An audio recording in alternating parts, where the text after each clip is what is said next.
Oke, halo soulmate, good day mates. Ketemu lagi dengan saya Ika Febrilia di Mate Channel. Dan seperti biasa, saya tidak sendiri. Hari ini saya ditemani oleh salah satu mahasiswa saya dari program studi S1 Bisnis Digital FEUNJ. Oke, sudah ada siapa di sini? Boleh silakan memperkenalkan diri terlebih dahulu. Sebelum ini ya memperkenalkan diri saya sapa dulu para soulmate di rumah ya. Oke, boleh banget, silakan. Halo soulmate, good day mate. Sebelumnya saya alhamdulillah baik. Saya ini mahasiswa semester 3 dari Prodi Bisnis Digital Universitas Negeri Jakarta. Namanya belum? Namanya Muhammad Sadik Al-Fatih. Maaf Oke. ya soulmate. Panggilannya? Panggilannya biasa dipanggil Sadik, biasa dipanggil Fatih sih gitu. Oke, Syadik ya? Sadik aja gitu. Oke, good. Terima kasih ya Syadik. Tadi Syadik juga sudah langsung menyapa soulmate ya Syadik ya. Oke, Syadik, hari ini kita mau bahas apa nih Syadik?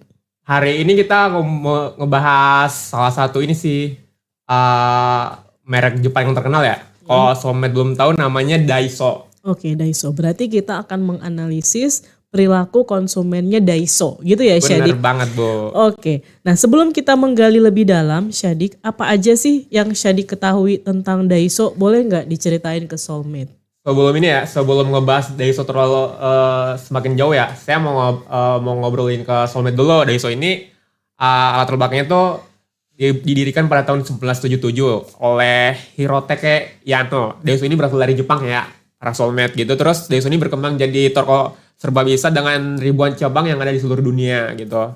Sebetulnya waktu saya lagi jalan-jalan di mall ya bersama keluarga saya, saya tuh penasaran ya ngelihat ada toko yang bertulisan Daiso gitu. Oke. Terus saya tertarik masuk ke dalam, apa saja sih produk yang mereka jual. Ternyata Daiso itu menyediakan berbagai barang Bu yang sangat beragam gitu dan berguna dengan harga yang sangat terjangkau gitu. Oke, saya mungkin mau meng-highlight beberapa poin ya, Syadik. Berarti Daiso itu berasal dari Jepang ya, yang pertama ya. Kemudian yang kedua, Daiso itu menyediakan berbagai produk yang beragam, Benar, banyak beragam. varian produknya, kemudian harganya juga terjangkau. Gitu ya.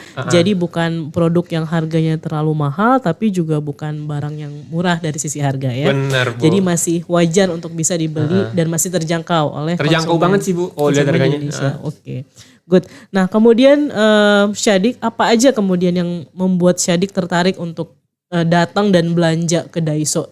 Seperti apa yang tadi sebelumnya sudah Syadik sebutkan ya. Ada yang lain lagi nggak yang bikin Syadik tertarik? Awalnya kan saya belum tahu apa-apa dari situ ya. Saya jalan-jalan ke mall terus ngelihat toko tuh konsepnya dominan warna putih gitu dan banyak sekali pajangan-pajangan yang terlihat gitu yang cantik-cantik gitu yang dari kaca depan. Oke, jadi cantiknya ngelihat ke saya ya tadi ya Syadik ya. Ngelihat ke soulmate gitu. Lihat ke soulmate. Oke. Nah kemudian Syadik, yang saya tahu kamu juga melakukan wawancara dan observasi ya Bener Bu. ke para konsumennya Daiso gitu ya. Nah boleh diceritain nggak apa aja hasil observasi atau wawancaranya Syadik? Hasil kami sangat menarik Bu insight-nya. Jadi usia yang kami wawancara itu usia pengunjung Daiso yang muda sampai yang udah tua banget gitu. Kayak nggak tua banget lah tapi kayak udah tua gitu. Berarti apa? Kalau kita buat range usia dari usia berapa? 19 tahun mungkin ya? Boleh dari 19 sampai 67 ke atas gitu. Sampai 67 tahun ke atas. Oke, jadi ini menunjukkan bahwa ternyata konsumennya Daiso itu juga beragam ya. Beragam gitu. Dari sisi usia. Oke, lanjut apa lagi Syadik? Jadi kita bisa lihat ya Daiso itu kayak diterima oleh semua kalangan masyarakat gitu. Betul. Terus itu jadi rata-ratanya ya Daiso itu usianya 22. Menunjukkan Daiso itu menarik para generasi muda Bu. Para Gen Z gitu. Dan apalagi latar belakang pendidikannya kebanyakan latar belakang SMA dan pelajar mahasiswa gitu. Ada juga yang sarjana gitu. Oke, berarti kalau kita lihat dari usia memang rata-rata masih merupakan pelajar ya. Pelajar dan mahasiswa gitu ya. Kemudian motivasi untuk datang ke Daiso. Selain lihat-lihat, kemudian jalan-jalan, hangout gitu ya. Apalagi kira-kira yang bisa disimpulkan dari perilaku konsumennya Daiso? Wah kalau itu sih ini banget ya Bu. Mereka kayaknya pengen mencari barang-barang yang sangat bagus banget kayak antik gitu di Daiso. Kayak barang-barang dari Jepang gitu yang gak ada di Indo ya. Oke. Barang Jepang kan cantik-cantik gitu ya Bu. Jadi mereka kayak tertarik gitu. Terus kayaknya mereka nggak direkomendasi sama teman-temannya gitu, keluarga. Katanya Daiso tuh murah gitu, barang-barangnya terjangkau gitu. Terus harganya dari produk A ke produk B nggak beda jauh gitu. Jadi worth it lah Bu gitu. Oke, kemudian kalau kita bahas tentang ketersediaan produk tadi ya, seperti yang Syadik sampaikan bahwa dia punya stok barang tuh yang cantik, yang unik ya Syadik ya, sehingga akhirnya menarik perhatian dari banyak pengunjung, terutama pengunjung yang usianya muda gitu ya. Oke, kemudian saya lanjut. Nah, berarti di sini Daiso harus lebih memperhatikan konsistensi stok produk dan permintaan pelanggan ya Syadik ya. Benar. Oke. Kemudian kalau dilihat dari sisi motivasi, kalau kita lihat berdasarkan usia, maka kemungkinan besar yang datang ke Daiso itu mau jalan-jalan, lihat-lihat produk yang unik, produk-produk yang lucu gitu ya. Bahkan mungkin bisa menjadi tempat untuk hangout dan kumpul sama teman-teman juga ya. Sehingga bisa menciptakan pengalaman berbelanja yang menarik untuk konsumen dengan tipe usia yang tadi ya, minimal 19 tahun. Oke, lanjut Syadik. Iya benar banget Bu. Itu selain kita juga ini ya ngebahas soal ketersediaan di produk Daiso ya. Terus mayoritas pengunjungnya tuh puas dengan koleksi barangnya Bu. Jadi meskipun ada yang kasih penelitian lebih rendah mungkin karena kurangnya stok produk tertentu karena Daiso yang kewalahan gitu banyaknya permintaan gitu. Oke, berarti ini bisa jadi catatan untuk Daiso supaya bisa lebih memperhatikan konsistensi stok produknya ya. Iya benar sekali Bu. Terus ini ya dari hasil pertanyaan tentang apakah yang pengunjung mencari tuh di produk di merek tertentu atau menariknya gitu, mayoritas nggak terlalu ini Bu, nggak terlalu mentingin preferensi merek gitu. Oke. Jadi mereka lebih fokus ke atribut, harga sama kualitas gitu ya. Benar. Nggak mempertimbangkan merek tertentu. Oke. Jadi dia benar-benar bisa berhasil menciptakan lingkungan berbelanja yang fleksibel ya untuk konsumennya. Iya tepat sekali Bu. Ini ya dan lebih menariknya lagi ya Bu.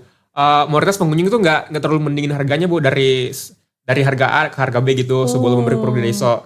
Mereka merasa harga Daiso itu sudah terjangkau banget, jadi nggak perlu membandingkan lagi Bu. Oke, berarti harga bukan faktor yang terlalu dipentingkan ya sama konsumen ya ternyata ya. Iya sih.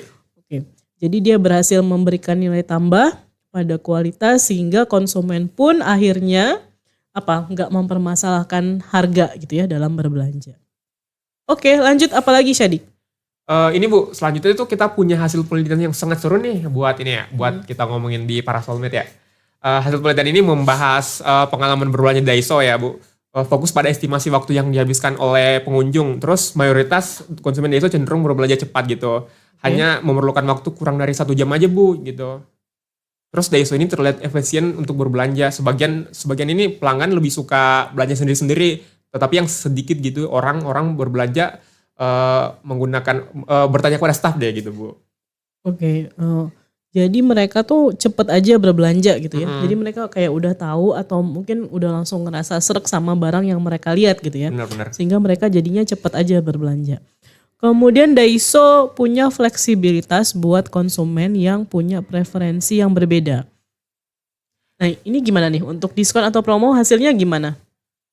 Mayoritas konsumen Daiso ini sih Bu yang kita lihat ya, yang dari hasil kita ya, hasil wawancara kita ya, nggak terlalu peduli sama diskon karena harganya dianggap harga terjangkau gitu. Jadi apa sih diskon gitu? Terus pemeran digitalnya terutama Kris ya lebih digemari Bu gitu. Kan kebanyakan Gen Z ya, jadi lebih ke zaman sekarang gitu, jadi menggunakan Kris. Meskipun ada keluhan kualitas produk ya beberapa gitu, sebagian besar memberi nilai tinggi Bu dan siap merekomendasikan kepada teman mereka, keluarga mereka, pasangan mereka Bu.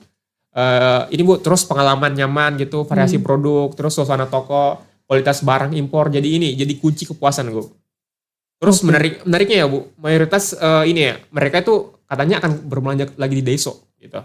Oke, berarti ini konsisten sama hasil yang sebelumnya ya Syadik, bahwa harga tidak menjadi pertimbangan yang utama ya dalam memutuskan pembelian produk. Terbukti bahwa ternyata konsumennya Daiso nggak terlalu peduli juga sama diskon ya, karena mereka menganggap walaupun nggak didiskon harga barangnya masih tetap terjangkau, begitu ya. Oke, tapi mungkin kemudian ada hal-hal yang perlu diperbaiki ya tadi ya, seperti yang Syadik sampaikan bahwa ada keluhan dari sisi yang mungkin konsumen tidak memberikan nilai tinggi gitu ya pada kualitas produk ya. Berarti itu adalah part-part yang mungkin harus diperbaiki sama Daiso. gitu ya. Oke, soulmate mungkin kita bisa kesimpulan ya untuk perilaku konsumennya Daiso mulai dari sisi usia 19 sampai 67 tahun tadi ya. Kemudian kebanyakan yang datang ke sana pelajar, mahasiswa, kemudian mereka aware, care sama kualitas tapi tidak terlalu mempertimbangkan harga sebagai faktor utama dalam berbelanja. Mereka juga nggak terlalu yang ada diskon atau enggak ya nggak apa-apa gitu ya. Yang penting barangnya unik, lucu, menarik gitu ya. Jadi selama produknya terjangkau ya tidak terlalu mempermasalahkan mengenai harga dan preferensi merek tertentu. Oke, terima kasih Syadik yang sudah menemani saya ngobrol di kesempatan hari ini. Sudah memberikan insight yang baru untuk para soulmate yang berkaitan dengan perilaku konsumen Daiso. Gitu ya. Terima kasih ya Syadik. Kita bareng-barang ya nutupnya. Good day mates gitu ya. Gimana ya, Bu? Good day mates. Good day mates. Oke. 1, 2, 3. Good day mates. Oke, sampai jumpa.